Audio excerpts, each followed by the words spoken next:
given only one lecture to cover the philosophy of Hegel is a very difficult task. It's so huge, so comprehensive, so exhausting as simply to follow Hegel's lines of reasoning and to plow your way through Hegel's books makes it a kind of a difficult project. Woody Allen once said that he had gone to a speed reading class and he learned how to read War and Peace in 45 minutes. And when he was finished, he said it was about Russia. I have some of the same feelings about teaching you Hegel in the next 44 minutes. You're going to find that it's about the world. It's about history. It's about everything. And all philosophies are about everything, if they're any good at all. So it's not especially illuminating to find out that it's about the world. It's about what is and stuff like that. So let me take as my point of departure the idea of spirit, in German Geist. It's central to Hegel's philosophy. It's central to his conception of reasoning, to his conception of history, to the big topics in Hegel's thinking. Now, Geist is translated in English as spirit. It's the part of the world, the part of that which isn't nature, which isn't matter, or isn't exclusively matter, isn't exclusively physical. It's the part of the world that isn't the tables and chairs, the animals and plants, simple, brute matter. Geist is exactly everything that isn't nature. Geist is mind, spirit, reason. And it'd be worthwhile to consider the origins of the word Geist. It comes from German roots, and it has the same roots as two words that are in contemporary English. One is gist, as in the gist of an argument, the kind of logical center, the logical marrow of a series of thoughts. So somehow the essence, the logical essence of something, the gist of an argument, is connected to Hegel's idea of Geist, built into the idea. And a second word that we have in contemporary English, which is derived from the same root as the German word Geist, is geyser. The kind of natural phenomenon they have in Yellowstone Park. Every hour or so, Old Faithful, the geyser, shoots water under pressure out of the ground on a more or less regular schedule. The idea of a geyser, the idea of a natural upwelling, is also implied in Hegel's idea of Geist. And the combination of logical essence or essentiality, logical, marrow of an argument, in this case the logical marrow of human existence, of human being, the plan of all of human life, is what he's driving at with the idea of a Geist. Geist is spirit, Geist is soul, Geist is mind. But Geist, as Hegel uses it, does not specifically refer to the individual minds or psyches that you and I might have. I mean, that's part of it, but it's a great deal more than that. And in order to understand what more it could mean or what its significance is, we have to drop back a little bit to my lecture on Kant. I finished up Kant by talking about Kant's political philosophy. The reason I did that is because I wanted to discuss briefly the idea of subjectivity, the idea of personality, the idea of being an ego. And Kant thinks, and this is very important for understanding Hegel, because he's in some respects the next generation of German idealism after Kant. Kant thinks that personality, that subjectivity, is not just a quality of this person and this person and this person. There are other subjects, other rational, free, moral agents that are not people. For example, God, the angels, or in the case of Kant, nations. Nations are free, rational, moral agents. That's why the categorical imperative applies to them. I'll trust you on that. The categorical imperative does apply to all free rational agents. And Kant sees nations as being such rational agents. In other words, his idea of subjectivity, of personality, is not limited to the meat that individual human beings are. Hegel is going to take this idea of a collective subject, this idea of a personality that inheres in things larger and more complex than individual human beings. But he's going to go beyond Kant's idea that individual nations are rational, free, moral agents, that they have moral personality and moral responsibility. And instead, he's going to view the entire human species as being one enormous collective subject. So in other words, the whole species of human beings, from the very beginning of human history and human existence, form a life history which is like the life history of an individual human being. It is analogous to that. What this means is that the phases of human history are analogized, and I think more than analogized, actually identified with the phases of development in an individual human being. So the human species comes into existence in a kind of infancy, ignorance, superstition, and an inadequate understanding of its own qualities, of its own capacities, and of its own potentials.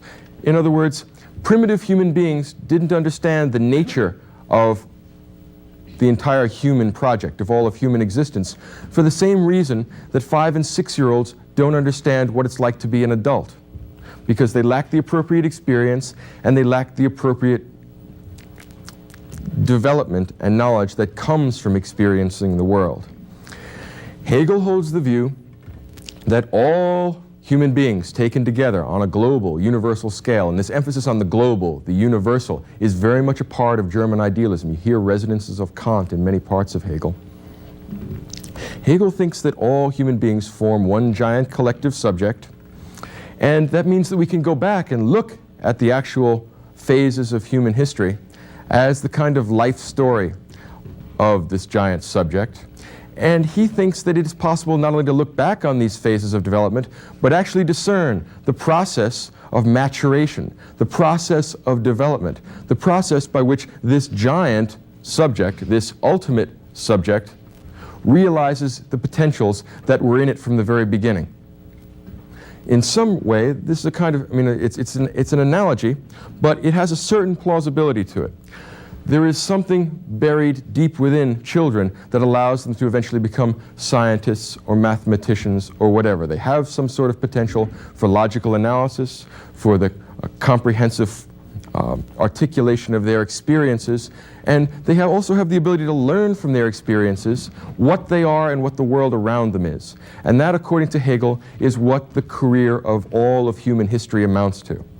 So we could say, when you stop and think about it, that Geist is the soul of all of humanity. It's the soul of the human race.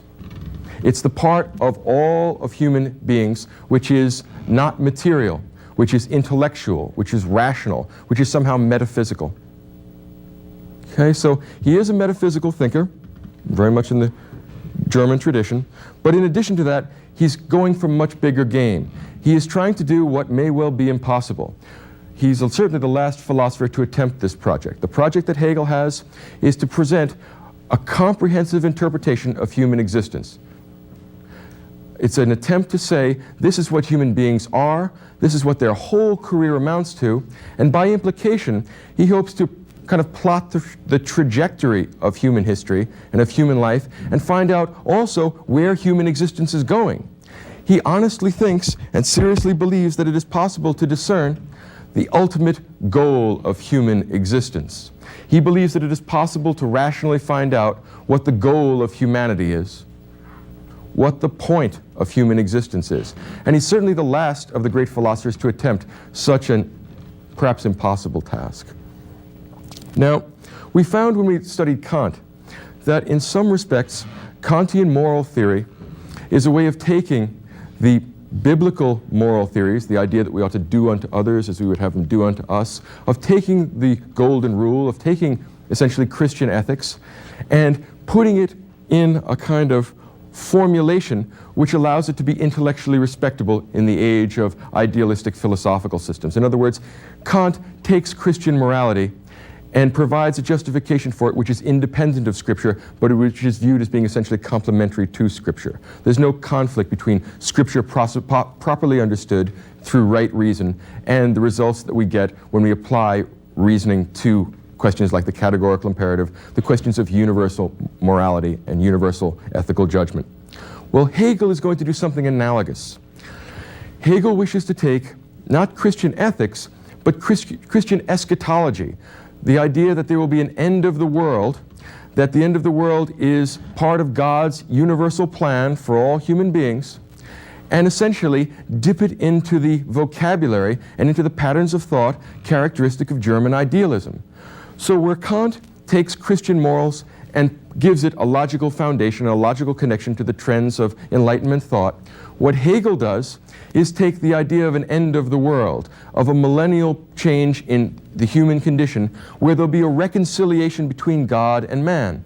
Those of you who are familiar with the New Testament will know that the book of Revelation, the last book of the New Testament, details the end of the world. God is going to cash in everybody's chips at some point and say, enough is enough. Finally, I'm going to end this progress from the earliest condition of human beings in the Garden of Eden, or moving up the ladder of evolution, or wherever they stem from. And he is actually going to finish this project. What it means is a couple of things. First of all, there exists a God who has a providential plan for all of human beings. What's the phrase? Not a sparrow falls, but not God knows about it. Well, there's something like that built into the Hegelian philosophy of history. Hegel believes that he can seriously tell us what the ultimate purpose of human history is. He can tell us what the whole goal of all of human existence is and what all of human history drives towards. Now that's a big intellectual project. I think most people would hold that he was unsuccessful in doing that. I think that's a fairly reasonable assessment. But in part, it's just the grandeur and the enormous aspiration of this attempt, which at least immediately should involve our attention. Now what Hegel wants to do is go back and look at all the history he can have access to, and that's not very much. Even though Germany put together a very remarkable historical culture in the 19th century, the amount of actual historical data that Hegel has to work with is not very good, not very accurate, not very comprehensive, and thus his history itself suffers from certain defects with regard to that. But he does think that he sees the broad general outlines in the progress of human beings. Progress is central to Hegel's conception of history, and his conception of history is central to his conception of philosophy. What he adds to the rationalism and idealism of the German Enlightenment is the idea of history. He has freedom and rationality existing in space and time. He brings down the world of metaphysics, in other words, and puts it here in the realm of physics. It's not that there aren't two worlds, a metaphysical and a physical realm, it's just they seem to beautifully overlap. There's a sort of pantheism in Hegel, which you also see in Tolstoy, for those of you who know Tolstoy's novels, where there's a vast kind of oceanic feeling that you get, and you come away with the feeling, if you read War and Peace, that God is really running everything and that we're all just atoms in this vast flux, this vast pattern put together according to some rules that we ourselves are incapable of completely discerning. Well, Hegel kind of holds that view, except that he believes that he is completely able to discern these, which is again perhaps the vanity of the philosopher, but give him credit just for the project that he attempts. Now, when we're dealing with Hegel's philosophy of history, what we're going to be dealing with is the Geist, the human soul, the human spirit. How did it get to be the way that it is? And how is it that we can account for the fact that the Geist used to be different? That human self-consciousness, that human society, that human culture, all of which are expressions of the Geist, incidentally, that it develops and that it changes. How is it that something perfect, ultimately rational, ultimately real, with a capital R, the German philosophers are famous for capitalizing their nouns to make them abstractions. It doesn't actually happen in the German language. All German nouns get capitalized, but in order to get the sense of how they're using words in unusual and unfamiliar ways, we usually capitalize Hegelian rationality, Geist, and things like that. Well, this special use of the Geist demands, in a way, that we inquire how the Geist could have come to have the properties that it does, and how it is that it's changed over time, and are there laws by which we can describe and then implicitly predict the future development of human history? And Hegel thinks that we can. According to Hegel's understanding of human history and human spirit, each time, each epoch, each historical moment has its own Geist, has its own level of maturity. And each great historical epoch makes a contribution to the development of this overall human spirit. It's something analogous to, I don't know if you know Ralph Waldo Emerson, the idea of an oversoul, right, that connects us all? Well, the oversoul has been developing over time. Emerson was a great fan of German idealism. And the Geist, the spirit, has been developing over time, and it hasn't been developing in a haphazard fashion. It's been developing according to its own necessary laws. And these laws are the laws of rationality and freedom. One thing you'll want to note when you study German philosophy, particularly German idealism, is that all the German metaphysicians, Kant as well as Hegel, connect the idea of freedom and rationality. Freedom and rationality are always closely bound up. Now, the Geist is the essence of human existence. It's the part of human beings that isn't meat, that isn't the corpse that we carry around with us. It's our spirit, our soul. And each historical epoch has a different spirit or soul, and that spirit is expressed in the characteristic cultural productions of that time. Now, this is not so far-fetched. Most of us can see some sort of connection between the Renaissance humanism of, say, Machiavelli's political theory and the development of, say, Renaissance humanism in the arts. For example, the development of perspective in visual art is something we don't see in the visual art of the Middle Ages. Well, this emphasis on humanism is something that carries over into the various products of the Renaissance, and you can see a consistent sort of spirit of the times in the characteristic cultural products. Think of the Enlightenment. The typical philosophers of the Enlightenment are the German rationalists or the French rationalists and the English empiricists. Both of these have a kind of scientific orientation to the world that brings them into line with the developments in physical science that are being made in roughly the same time. And then if we look at the art that's characteristic of the Enlightenment, if you know the Bach's Brandenburg concertos, it's like walking into a giant clockwork. We're walking into the Newtonian universe when we hear the Brandenburgs. So the idea of a spirit of the time, however nebulous and amorphous, has a certain plausibility to those of us who can kind of make these kind of broad generalizations. And up to a point, you see it or you don't, but I think most persons can get a sense that common intellectual concerns, common intellectual questions interact with each other and influence each other in the same concrete historical moments. So we have these abstract ideas of moving our intellectual orientation, say, from God to nature, which is characteristic of the Enlightenment. Well, you can see those concerns not just in physical science, but also in political science, in moral theory, and also in visual art, in music, in all the cultural products. And the cultural products of a society are the expressions of its spirit. We often, in kind of everyday terms, talk about things that are consistent with the spirit of the times and inconsistent, that seem out of step with the times. Well, what we're really saying there is that it doesn't seem consistent with the general trend of the culture and its orientation. It's not so far-fetched. Hegel takes it a long way, but this is basically what he's talking about. Now, the idea of a spirit of the times means that there's one spirit that all of these kind of coalesce into. And what that is the universal mind of humanity, the soul of humanity. And it turns out that the soul of humanity, that the spirit, is becoming progressively more knowledgeable, both about the world around it and about itself.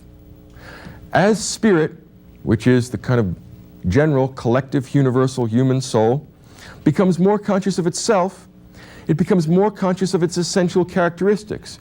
And the essential characteristics of spirit are that it's not nature. In other words, that it's free and that it has the potential for autonomous rationality. Again, this harks back to Kant's conception of the distinction between nature and mind, or phenomena and noumena.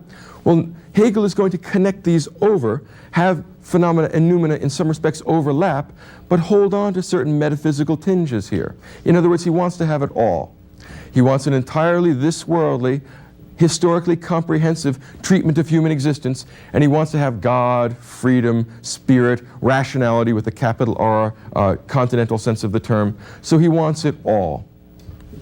Now, spirit, in developing its consciousness, in becoming more conscious of itself, learns essentially modern Newtonian physics. It learns how to push nature around, which is what physics is. You apply it to your physical knowledge of the world, and what you get is technology, the ability to push nature in ways that satisfy you.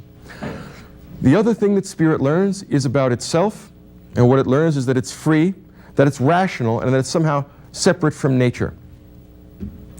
Now, it's a commonplace of Enlightenment thought, goes back at least as far as Descartes, that knowledge is power. And what that means is that since our knowledge, both of the world around us and of ourselves, has increased throughout history, has been a progressive addition of new elements of knowledge to the human spirit, by implication, we have also increased the amount of power that we have, because knowledge is power, and progressively increasing knowledge means progressively increasing power.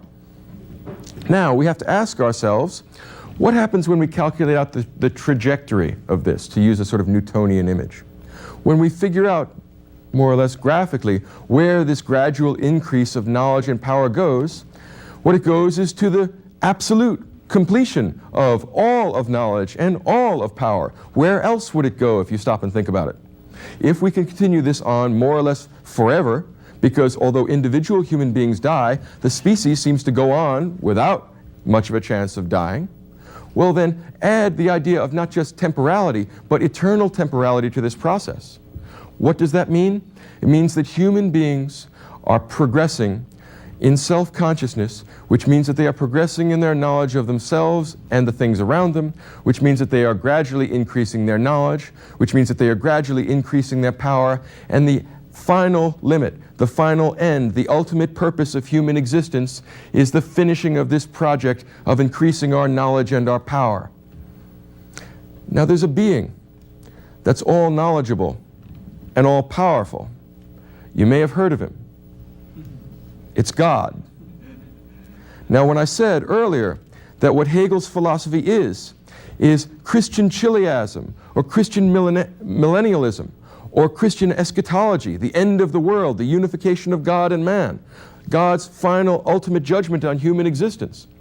Well, what Hegel has done is taken that idea and said that he has rationally discerned the ultimate pattern of all of human existence. All of human culture, all the products of the human mind and spirit gradually allow us to climb the ladder of self-consciousness. And when we complete the product of self-consciousness, we have completed the purpose of spirit. Hegel says, makes a beautiful line in the philosophy of history, that the owl of Minerva only flies at dusk. Now, we'll add the owl of Minerva to our philosophical bestiary. We'll have Plato's philosophical dogs. We'll have a whole bunch of them there. Hegel's particular contribution to our philosophical zoo, the owl of Minerva, is the idea that we really only understand things in hindsight, that you're really only able to comprehend what's going on after you've done it, and you can retrospect about it and think about it. You look, for example, at the events of your own life. You go back and read your own diary, or you look at your own photographs from your Sweet 16 party, and you say, if only I knew then what I knew now, or what I know now. Then I was at one particular point in my development, and I was doing the best I could, but now I've moved on beyond that, and I can see what was coming now. I understand much better now than I did then what was really going on. Well, Hegel thinks that that's true right across the board for all of human history. And that means that we all participate in the Geist, and we all move the Geist further. We all manage to add to this general, global, universal progress of the human spirit when we connect with the spirit of the times and push it a little bit further. You can hear also the echoes of the sort of ruthlessness that's characteristic of all rationalistic thought. Push it further could be thought of as the motto of the ruthless rationalistic thinker. And Hegel pushes it about as far as it's going. He's told you all what your purpose is. And he's told everybody what their purpose is to the end of time. That's quite a project. You don't see that very often. It is, in fact, a kind of mythology, but it's a profound sort of mythology, and one that deserves our close consideration and respect. Now let's take it a little bit further. Let's consider the characteristic on-the-job difficulties of the philosopher of history. And perhaps Vico is the first of them, but Hegel is the one who really brings it together. Hegel not only thinks that he's telling you about the Geist, Hegel thinks he is the Geist. What else could he think? The Geist has coalesced. It has consolidated itself on his writing table. He is not writing the Geist's history. He is writing the Geist's autobiography, because he's the first guy at the time, at the very tail end of the Enlightenment, to say, I finally figured out what the Enlightenment means. It means that human beings as a species collectively finally understand what they really are. And what they really, and capital R really here, what they really are is Geist in the world of space and time, gradually realizing its own potential. Aristotle has an idea of entelechy. What entelechy means is natural purpose. That somehow inside every acorn is a natural purpose to become an oak tree. You may not see it there, but it's hidden there, and if you give it the right conditions, those potentials are realized. What Hegel thinks is true about human beings is that they have buried within them on the species level an entelechy, that back at the time of the Greeks or even before were a kind of acorn that contains with it in the entirety of human self-consciousness. In other words, all roads lead to Hegel's writing desk. All of history leads up to the point where we finally understand what we are. And he's the one who did it. So he is the Geist for a moment. And he is essentially ending human history. In other words, history ends when we finally reconcile ourselves with the divine mind, when we finally understand what we really are, when we finally come to the culmination of the development of freedom and rationality. And it finally happens when human beings as a species become conscious of their own entelechy. And that is what Hegel thinks he has done. In other words, he has capped off the entire history of human existence. Whew. Makes you want to stop and take a breath. So it's somewhat, in other words, I wasn't being entirely facetious when I said at the beginning of the lecture that it's like reading War and Peace in 45 minutes and saying it's about Russia. Hegel's philosophy is about everything. It's about what it means, it's about where it's going, it's about what its intrinsic properties are, it's about how you connect to it, it's about nature, it's about spirit, it's about mind, it's about rationality, it's about freedom. It accounts for all of human doings. It accounts for the rest of human development as well. Hegel has been an enormously influential thinker. Those who objected to the metaphysical, essentially Kantian elements in Hegel, give it a new twist later on in the career of philosophy. They adopt a materialistic naturalism, which tries to discern the progressive laws of history based upon a one-world, naturalistic ontological orientation. This is called Marxism. Right? Marxism, in that respect, is an extension of the Hegelian project of discerning what the ultimate laws of historical development are. The difference between Marxism and Hegelianism is this. Hegel thinks that there are no laws of history in the sense of causative laws which makes one thing happen in a determinate way after another. Those are the laws of nature. The laws of history are not the laws of causal determination. Again, here's a Kantian difference. We're splitting the world into phenomena and noumena. The laws of history are the laws of freedom, the laws of rationality. Human beings do not do the things they do because they have to in a determinate, causal, physical, necessary way. They do it because that's their nature, that's their potential. There is something free and rational in human existence, in human society, that is begging to get out. And over time, as human beings come to know what they are, as they come to know what their intrinsic purpose is, they become more divine, they become freer, they become more rational, and they're climbing the ladder of progress. We finish this when we finally understand that this is what the human condition is.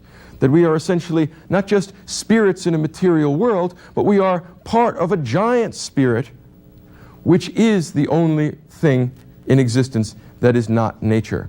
You can see kind of Tolstoyan elements here. Those of you who are familiar with War and Peace, especially the second epilogue of War and Peace, the idea essentially that was articulated by Emerson, we lie in the lap of an immense intelligence. Well, we not only lie in the lap of an immense intelligence, we are a part of that immense intelligence. We reconcile God and man when we finally realize the potential that human beings have buried within them by nature. And realizing this potential is coming to our own self-consciousness. And we finally come to our own self-consciousness only when we understand the career of spirit in human history. It's a remarkable intellectual achievement. I think, to be honest, it is more poetic than it is logically satisfactory. general totalizing discourses have gone out of fashion in a skeptical age. And certainly one of the difficulties with it is that it is essentially Christian theology. It is essentially the idea that that the ultimate purpose of human existence is the reconciliation of God and man. It is that thought given a new logical form. So it has been very influential, and the difficulty that people have repeatedly had with it is that it seems too closely associated with mythology. The attempts to create a naturalistic approach to human progress and human history will wait the middle of the 19th century.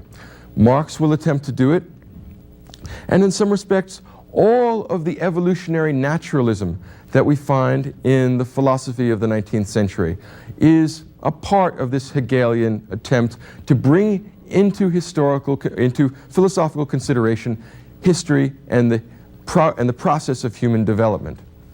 What Hegel shows us is a big turning point in the history of Western philosophy. The turning point comes from the fact that we have changed our orientation. Back in the time of Aquinas in the Middle Ages, our primary concern was with God. All real intellectuals spent most of their time thinking about theology and trying to organize their thinking about God. Theology is foundational as an intellectual project for the thinkers of the Middle Ages. After the Middle Ages kind of wane, I mean, the Summa Theologica is here. There's not a lot more we can do with that. If Thomas Aquinas doesn't want to take it any further, I don't see anybody that really wants to finish off the book. So instead of continuing God as our central intellectual focus, what's characteristic of the Renaissance, and particularly characteristic of the Enlightenment, is an increasing movement in our focus from God to man, or in the case of the Enlightenment, from God to nature. Nature is the big target of the Enlightenment. Nature in terms of our physical theory, nature in terms of our moral theory, nature in terms of our political theory. That's why social contractarianism and the state of nature are big parts of Enlightenment political thought. Hegel represents a new twist to that. Instead of having nature be his fundamental intellectual concern, his foundational problem, for Hegel and for many of his devotees, and also for the people that criticize him, for his critics in the 19th century, their primary concern will not so much be with nature as it will be with history. All of the great intellectual or most of the great intellectual movements of the 19th century were concerned with articulating some sort of architectonic plan to human history. We've done a pretty good job with nature. By the time we've wrapped up Newtonian mechanics, there are still things to do. We can add Maxwell's equations and things like that in the 19th century. But for the most part, the big concern of the 19th century is not tidying up physics. They've done a pretty good job with that. The big concern is history. So utopian socialists, guys like Comte and Fourier, are people who are interested essentially in ending history. They said, look, the previous centuries, the previous societies, the previous governments, and the way they've treated human beings has been a scandal, has been a disgrace. We have now gotten to an enlightened state of consciousness where we can put together a new society, where we can abolish that earlier history and have true human relations and a truly human world. Marx's philosophy is shot through with that idea, that the Industrial Revolution makes possible a new epoch in human history, which is fundamentally different from all the other phases in human history. In some respects, although Hegel is not a widely cited philosopher today, and even though very few people would describe themselves as practicing Hegelians, he is the most important thinker of the 19th century because he throws into play the big intellectual ball of the 19th century, the problem of history. Even in some respects, Darwin, with his naturalistic orientation, will be concerned with not just connecting human beings to nature, but with also explaining human history from a naturalistic point of view, adding the idea of time, of temporality to our logical categories. That's what Hegel does, and that's what makes Hegel so important. In that respect, he is the scientific thinker or the philosopher of the 19th century. He's the last person to actually try and tell us what the meaning of history is, to explain what the whole significance of human life, what the purpose of human existence is. And if he fails at that, he's still significant because of his later intellectual influence. We now are 5 or maybe 6 generations separated from Hegel, and still, every one of those generations since Hegel has been concerned with the end of the world, essentially, with the end of human history. And here I don't mean end in the sense of the end of my lecture or the end of the movie. I mean the end in the sense of the purpose. And once we achieve this purpose, once we realize this purpose, then we can turn the corner and live the life of true felicity. We can totally change the world. It seems to me, for example, that Marxism and all of utopian socialism is an attempt to do this. It seems to me that most of the reforms of the late 19th century, things like social Darwinism, are also attempts to fundamentally change our conception of human history and to bring into being a new, more rational, and in that respect, more free society. To fundamentally change history, or to change society because the earlier history is different from what we have now. Think of the apocalyptic elements in things like Woodrow Wilson's War to End Wars. It's the millennium. And Woodrow Wilson was more than aware of the German philosophical tradition. He himself is an intellectual idealist. The war to end wars, the First World War for that generation, they thought of it as essentially a secular apocalypse. And this connects back into the millennial elements, the chiliastic elements in Hegelian philosophy of history, and it also connects back to the idea that us now have finally broken free of the earlier constraints. We're the first new generation. The problem is that the first new generation has been around now for 5, maybe 6 generations, ever since Hegel. As a matter of fact, every generation since Hegel has been ending history. They did it in the 19th century. They did it in the beginning of the 20th century.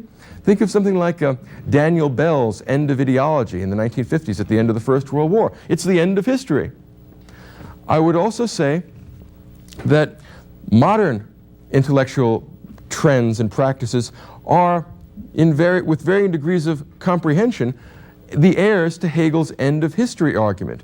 For example, the idea of the slippage of the text, the idea of the breakup of not just objectivity but of subjectivity, the idea that we can no longer articulate our views and we can no longer argue or articulate thought in quite the way we had before because of the slippage of the text, the uncertainty of translation, because of the messiness and contingency of human life.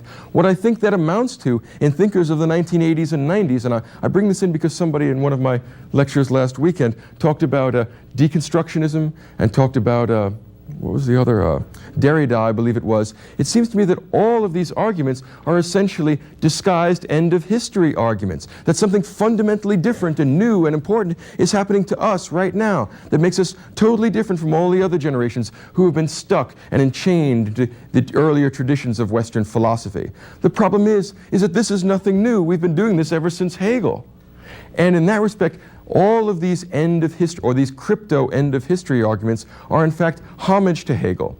Homage to the idea that not only, or that even if human history can no longer be viewed as a necessary progression towards an ideal state, towards a final state of human existence, there is something fundamentally different about us which allows us to recognize that fact.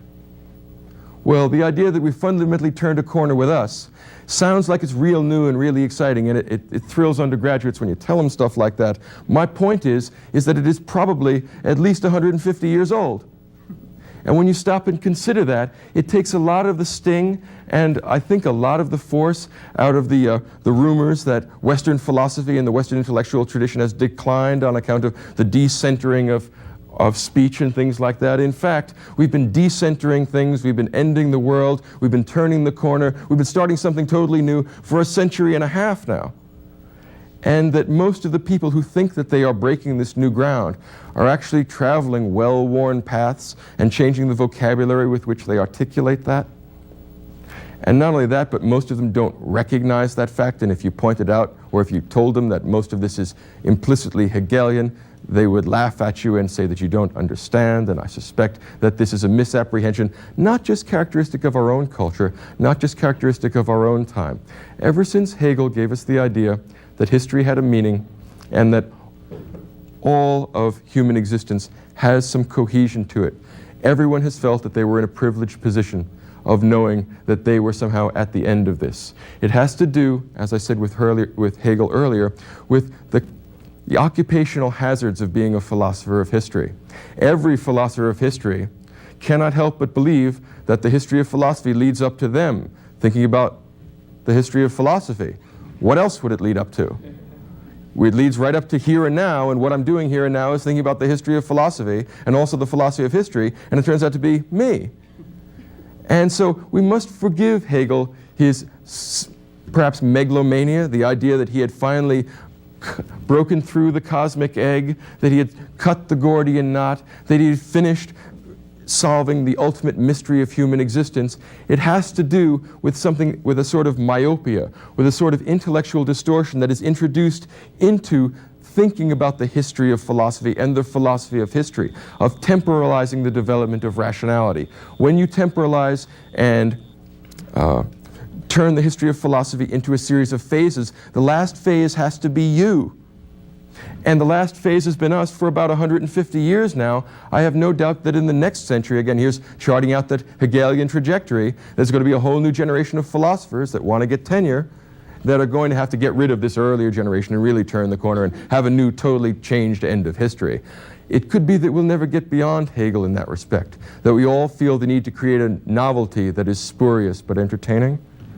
And that is our homage to Hegel, I would say. So even if it is a little presumptuous to explain the true reconciliation of God and man, even if it's just a tad implausible to write the Geist's autobiography, to actually be the Geist, all of our intellectual concerns and all of the intellectual concerns since the time of Hegel have been one way or another dealing with his legacy, either by accepting it and trying to reformulate it in such a way as it's consistent with the dominant intellectual trends of the time, and what could be more Hegelian than that, or rejecting it and saying that we've totally changed the corner and we have to throw out all this Hegelian stuff. And what could be more Hegelian than that? Either way, they're stuck with Hegel, and for all the limitations, for all the poetry, for all the kind of metaphysical lapses in it, it's the last great attempt to articulate the meaning and the significance of all of human existence. He tells us that we are all one, not just in the flesh, because we're not all one in the flesh, we come and go, but we are all one in the spirit. It's the final kind of apotheosis of Christian theology, which is dressed up in the clothing of enlightened political and social and historical theory. And for that reason, Hegel is perhaps the last and perhaps the greatest of the synthesizers of the tradition of Athens and Jerusalem. You may never guess it by reading in, because it looks like more technical, dry German philosophy. What it really is a poetic attempt to explain to everybody what it all means. It's what people think philosophers do for a living. Well, the last one that actually tried to do that for a living was Hegel, and for better or worse, we're living with his legacy and probably will never get beyond it.